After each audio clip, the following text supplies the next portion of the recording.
الذین اذا اصابتہم مصیبہ، جن لوگوں کو جب کوئی مصیبت پہنچے، مصیبت کوئی بھی مصیبت ہو سکتی ہے، کوئی بھی غم آ سکتا ہے، اللہ تعالیٰ کیا کہہ رہا ہے؟ میرے بندو جب تمہیں کوئی مصیبت پہنچے، جب تمہیں کوئی مصیبت تمہیں گھیر لے، قالو، تو میرے بندے اس مصیبت سے گھبراتے نہیں ہیں، آپے سے باہر نہیں ہوتے، اپنا آپا نہیں کھو دیتے ہیں، بلکہ کیا کرتے ہیں؟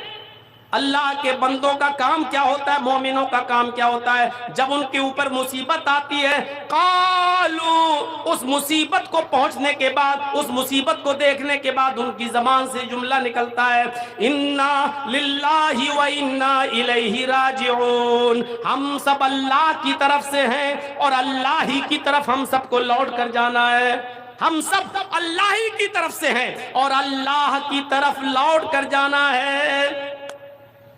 بڑی بدقسمتی یہ ہے ہماری اور جہالت یہ ہے ہماری کہ ہم یہ سمجھتے ہیں کہ یہ کوئی مر جائے تو مرنے کی خبر سنو تب یہ دعا پڑھو، انا للہ و انا الیہ راجعون، یہ ہماری جہالت ہے۔ یہ الگ بات ہے کہ موت بھی ایک مصیبت ہے، غم کا پہاڑ ٹوٹتا ہے موت کی خبر سن کر، تو اس وقت بھی یہ دعا پڑھی جا سکتی ہے، لیکن صرف موت ہی غم لے کر نہیں آتی ہے، موت ہی غم لے کر نہیں آتی، خوف کا ماحول پیدا ہو جائے یہ بھی غم ہے، انا للہ و انا الیہ راجعون۔ کوئی بہت بڑی پریشانی آ جائے، انا للہ و انا الیہ راجعون۔ رات میں کوئی اہم کام کر رہے ہو، اچانک لائٹ چلی جائے، یہ بھی ایک مصیبت ہے، انا للہ و انا الیہ راجعون۔ اللہ تعالیٰ نے کہا کہ اگر مسلمان ہو تم تو یہ باتیں غور سے سنو، ہم تمہارا امتحان لیں گے، ہم تمہیں آزمائیں گے، اگر میری آزمائش میں تم پورے اتر گئے تو اپنے آپ کو مسلمان سمجھنا، اگر ہم نے تم کو آزمایا اور تمہارے پیر لڑ کھڑا گئے، ڈگما ڈول ہو گئے اور اس آزمائش میں پورے نہیں اتر پائے تو پھر تم اپنے آپ کو صرف سمجھ رہے ہو مسلمان اور دوسروں سے کہلوا رہے ہو مسلمان، حقیقت میں مسلمان سے آپ کا، اسلام سے آپ کا کوئی رشتہ نہیں۔ یہ کل بھی ایسا کر رہے تھے، آج بھی پھر گھمانے لگے، سب سے بڑا قطب مینار تو تم ہی لیے کھڑے ہو، ایک بار جلدی کر لو۔ اب پبلک بھی آنا چاہیے نا کہ ہاں جلسہ ہوا ہے، جلدی کریے، ٹھیک۔ تو وہ آزمائشیں کیا ہیں؟ وَلَنَبْلُوَنَّكُمْ بِشَيْءٍ مِّنَ الْخَوْفِ وَالْجُوعِ وَنَقْصٍ مِّنَ الْأَمْوَالِ وَالْأَنفُسِ وَالثَّمَرَاتِ وَبَشِّرِ الصَّابِرِينَ۔ مسلمانوں ہم تمہیں آزمائیں گے، ہم تمہارا امتحان لیں گے خوف ڈال کر، والجوع، تمہیں بھوکا رکھ کر، ونقص من الاموال، تمہارے مالوں میں نقصان پہنچا کر، والانفس، تمہاری جانیں لے کر، والثمرات، تمہارے پھل فروٹ، تمہاری کھیتیاں، تمہارے کاروبار، تمہارے بزنس، تمہارے اناج، تمہارے گلے، تمہارے کھیت، تمہارے باغات، ان تمام چیزوں کو برباد کر کے ہم تمہارا امتحان لیں گے اور ہم دیکھیں گے کہ یہ چیزیں جب ہم تمہارے اوپر ڈالیں گے اور ان چیزوں سے جب ہم تمہارا امتحان لیں گے، اس وقت تمہارے قدم اسلام پر ثابت رہتے یا نہیں، اپنے رب کے اوپر ثابت رہتے یا نہیں، ثابت قدمی کا ثبوت دیتے ہو یا نہیں، یا بہک جاتے ہو، ہم تمہارا امتحان لیں گے۔ وَلَنَبْلُوَنَّكُمْ بِشَيْءٍ مِّنَ الْخَوْفِ، ہم خوف ڈال کر بھی تمہیں آزمائیں گے۔ اس وقت سب سے زیادہ خوف میں تو فلسطین کے لوگ رہتے ہیں، ہر وقت ان کو ڈر لگا رہتا ہے کہ کب پتہ نہیں اسرائیل کی طرف سے بمباری شروع ہو جائے، خوف کے سائے میں جی رہے ہیں، گھروں میں چولہے نہیں جل رہے ہیں، کوئی گاڑی آتی ہے، گاڑی کو دیکھتے ہیں، اس میں اناج آ رہا ہے، اس میں ہماری کچھ خوراک آ رہی ہے، کھانا آ رہا ہے، اس گاڑی کو دیکھ کر وہاں کے بچے، مرد، عورتیں سب بھاگتے ہیں، اور پھر بھی ڈر لگتا ہے کہیں ایسا نہ ہو کہ ہم کھانا لینے جائیں اور بمباری ہو جائے۔ یہ ماحول ہمارے اوپر بھی طاری ہوتا ہے۔ اس وقت بنگال کے اندر ماحول چل رہا ہے نا، بٹنا نہیں، ادھر ادھر مت جانا، ڈیوائیڈ مت ہونا، اگر یہ سرکار چلی گئی، دوسری آ گئی تو ہمارا جینا محال ہو جائے گا، سڑکوں پر نماز پڑھنا محال ہو جائے گا، گوشت کھانا محال ہو جائے گا۔ یہی سب ماحول ہیں خوف کے۔ وَلَنَبْلُوَنَّكُمْ بِشَيْءٍ مِّنَ الْخَوْفِ، ہم تمہارے اوپر خوف ڈال کر بھی تمہیں آزمائیں گے، ایسا ماحول ہو جائے گا کہ آپ ڈریں گے، لیکن اس ڈر کے ماحول میں آپ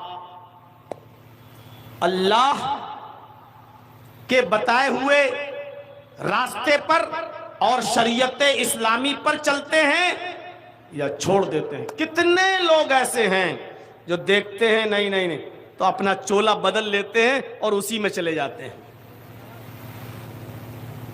ایسا ہے صاحب، جب دوسری سرکار آئے گی تب ہم اس میں آ جائیں گے، ابھی اگر اپنے آپ کو بچانا ہے تو اسی پارٹی میں چلے جاؤ جس کی حکومت چل رہی ہے۔ اپنے آپ کو بچانا ہے، کیوں؟ کیونکہ ہمیں معلوم ہے کہ ہمارے سارے کاروبار کالے ہیں، ہمارے سارے دھندے غلط ہیں، تو ہمیں اپنے آپ کو بچانا ہے تو ہم اسی پارٹی کو جوائن کر لیتے ہیں، کیونکہ ہمیں معلوم ہے کہ وہی واشنگ مشین ہے، اگر ہم اس میں چلے گئے تو ہمارے سارے پاپ دھل جائیں گے۔ اشارہ ہو گیا ہے، سمجھنے والے سمجھ گئے، اور زیادہ کھل کے نہیں بولیں گے کیونکہ یہ چینل والے بڑے بدماش، بلکہ ان کے لیے کوئی اور جملہ اگر بول دوں تو وہ بھی کم ہے۔ یہ عبداللہ سالم جیسے لوگوں کو جو جیل کے اندر بھیجا گیا اور ان کو ٹارچر کیا گیا، اس کے ذمہ دار یہی چینل والے ہیں، یہی چینل والے اپنے مطلب کی چیز دیکھ کر اسی کو ہائی لائٹ کر کے اسی کو تھمبنیل بنا کر پیش کرتے ہیں۔ ٹوٹل سب سے زیادہ حرام کی کمائی اگر کوئی کھا رہا ہے تو یہی چینل والے کھا رہے ہیں، ٹوٹل۔ اس لیے کہہ رہا ہوں جو چیز بولی نہیں گئی اس کو تھمبنیل بناتے ہیں۔ ایک حرامی چینل والے نے تھمبنیل بنایا، مولانا جرجیس کو ہوا ایک لڑکی سے پیار، اب آدمی سن رہا ہے، اس میں پیار نام کی کوئی چیز ہی نہیں ہے، ایسا تھمبنیل بناتے ہیں یہ بے غیرت۔ پردے کے اوپر تقریر کریں گے تو ایک لڑکی کا فوٹو بنا دیں گے، لپسٹک لگا دیں گے، اور جان بوجھ کر سینے کا حصہ اٹھا کر ننگی فوٹو بنا کے ڈال دیں گے۔ مولانا جرجیس نے ایسی بے پردہ لڑکیوں کے بارے میں کیا بولا؟ اب ایک کمینے، لڑکی کا فوٹو بنانا ضروری تھا کیا؟ لکھ دیتا کہ مولانا جرجیس کا پردے پر شاندار بیان، پردے کی اہمیت مولانا جرجیس نے بیان کیا، اسلامی پردہ کافی تھا، لیکن اس کے لیے ایک بے پردہ اور ایک طوائف اور ایک رنڈی کا فوٹو لگانا ضروری تھا۔ اس لیے میں کہتا ہوں کہ سب سے زیادہ اس وقت اگر حرام کمائی کوئی کما رہا ہے تو یہی چینل والے۔ اپنے بارے میں بھی دے دیا کرو تھمبنیل بنا کر، مولانا جرجیس نے ہم کو کہا حرامی، ہم کو کہا بغیرت، ہم کو کہا حرام خور، کبھی اپنے بارے میں بھی بنا کر ڈال دیا کرو، لیکن نہیں ڈالیں گے۔ تو میرے بھائیوں کیا کہا؟ وَلَنَبْلُوَنَّكُمْ بِشَيْءٍ مِّنَ الْخَوْفِ، ہم تمہیں خوف ڈال کر بھی آزمائیں گے۔ ایسا ماحول پیدا کر دیں گے کہ تمہارے اندر ڈر پیدا ہوگا، لیکن اس ڈر کے ماحول میں دیکھتا ہوں کہ تم ثابت قدم رہتے ہو دین پر یا ہٹ جاتے ہو۔ آگے چلیے، والجوع، ہم تمہیں بھوکا مار کر بھی آزمائیں گے، بھوکا مار کر۔ ارے ہم اور آپ کیا ہیں؟ صبح کھانا مل گیا، شام کو نہیں ملا، شام کو مل گیا، صبح نہیں ملا۔ مولانا صاحب گھر میں بڑی پریشانی ہے، برکت نہیں ہو رہی ہے، اتنی محنت کرتا ہوں، پیسہ آتا ہے لیکن رکتا نہیں ہے۔ مولوی کیا کر لے گا؟ مولوی کے پاس کوئی منتر ہے، جادو کی چھڑی ہے جو تجھے دعا بتا دے گا اور تیرے گھر میں پیسے ہی پیسے ہو جائیں گے۔ اگر مولویوں کے پاس جادو کی کوئی چھڑی ہوتی اور پیسہ کمانے کی کوئی دعا ہوتی تو مولانا جرجی صاحب کے بھگیا میں جلسہ کرنے نہیں آتے، وہی دعا پڑھ لیتے اور ہمارے تکیے کے نیچے پیسوں کی گڈی آ جاتی، ہماری الماری بھر جاتی۔ یہ مدرسے میں کوئی مدرس نہ پڑھاتا اور کسی مسجد میں کوئی مولوی امامت کرتا ہوا نظر نہیں آتا، لیکن ہم اندھ بھکت ہیں۔ مولوی صاحب کوئی دعا بتا دیجئے۔ اللہ کے نبی صلی اللہ علیہ وسلم کے اوپر بھی ایسا وقت گزرا ہے، رات کے اندھیرے میں آپ نکل پڑے، بے چین پریشان ہیں، بھوک کی وجہ سے کروٹیں بدل رہے ہیں، آخر کار اٹھ گئے اور باہر نکل جاتے ہیں کہ کسی صحابی کے اوپر نظر پڑے اور وہ میری بھوک کو دیکھ کر مجھے اپنے گھر لے جائے، 2-4 کھجوریں کھلا دے، تھوڑا سا پانی پلا دے، اس کے گھر میں کوئی چیز ہو تو وہ کھلا پلا دے۔ اب باہر نکل گئے گھر سے، پیدل چل رہے ہیں، کیا دیکھتے ہیں کہ راستے میں حضرت ابو بکر صدیق چلے آ رہے ہیں۔ بخاری شریف کی روایت، ابو بکر صدیق چلے آ رہے ہیں۔ حضرت ابو بکر صدیق کو دیکھا، آپ نے کہا کیسے آنا ہوا؟ اے ابو بکر اتنی رات میں؟ حضرت ابو بکر نے جواب دیا، اللہ کے نبی میں بھوک کی وجہ سے گھر سے نکلا ہوں، بھوک لگی ہوئی تھی، گھر میں کچھ تھا نہیں، میں نکل گیا، ٹہلنے لگا، شاید کہیں کچھ مل جائے۔ اللہ کے نبی نے جو جواب دیا، امام بخاری اس کو نقل کرتے ہیں، کہا اے ابو بکر، اللہ کی قسم جس وجہ سے تم نکلے ہو اسی بھوک کی وجہ سے میں بھی گھر سے باہر نکلا ہوں۔ اب 1 سے 2 ہو گئے، دونوں بھوکے ہیں۔ تھوڑی دیر کے بعد حضرت عمر بھی آ گئے، وہ بھی کہنے لگے بھوک کی وجہ سے گھر سے نکلے ہیں۔ اب یہ تینوں لوگ ایک صحابی کے گھر جاتے ہیں، پاس میں نزدیک میں، جو سب سے نزدیک میں جو گھر تھا وہ گھر تھا ابو الحیثم انصاری کا۔ ابو الحیثم انصاری کا مکان، دروازے کو رات میں دستک دی۔ ابو الحیثم نے کہا اتنی رات میں کون آیا ہے؟ دروازہ کھولا، سامنے اللہ کے نبی، ابو بکر، عمر۔ کہا الحمدللہ، ماشاء اللہ، اتنے اچھے مہمان رات میں، وہ بھی ہمارے گھر پر، آئیے تشریف لائیے۔ ابھی رات کے 2 بجے ہم اچانک پہنچ جائیں آپ کے گھر میں، پسینے آ جائیں گے، رات میں اچانک بنا بتائے ہوئے۔ آج کل تو زمانہ اچھا نا، فون کر دیا، ہاں تو ٹھیک ہے، ہمارے پہنچنے سے پہلے بن گیا، بلکہ کہہ بھی دیتے ہیں بس پہنچ جاؤں گا رات میں 1 بجے تک انشاءاللہ، ہاں تھوڑا سا کھانا وانا بنا لیجئے گا، اشارہ ہوتا ہے کہ تھوڑا سا اچھا۔ یہ وہاں نہ موبائل کا زمانہ نہ فون کا زمانہ، اچانک، اور چہرے پہ خوشی میزبان کے، آئیے کتنے اچھے مہمان۔ آج تو آپ کا چہرہ اتر جائے گا اور آپ سے زیادہ آپ کی بیوی کا چہرہ اتر جائے گا۔ ایک کبینہ رات ہی کو ٹپکنے کو تھا، اب کچن میں جاؤں روٹی بناؤں، کچن میں جاؤں چاول ابالوں، بھوکا چلا آیا، رات ہی میں آنے کو تھا۔ یہ تینوں نے اپنی وجہ بتائی کہ بھوکے ہیں ہم لوگ۔ اے ابو الحیثم، اگر تمہارے پاس کچھ ہو، جو بھی گھر میں، تکلف نہیں، جو بھی ہو رکھ دو، اور نہیں ہے تو کوئی بات نہیں۔ کہا ٹھیک ہے۔ باغیچے میں گئے، کھجور کا ایک خوشہ توڑ کر لائے، کچی پکی ہر قسم کی کھجوریں اس میں تھیں، اندھیرے میں جیسی ہاتھ میں لگی لے آئے۔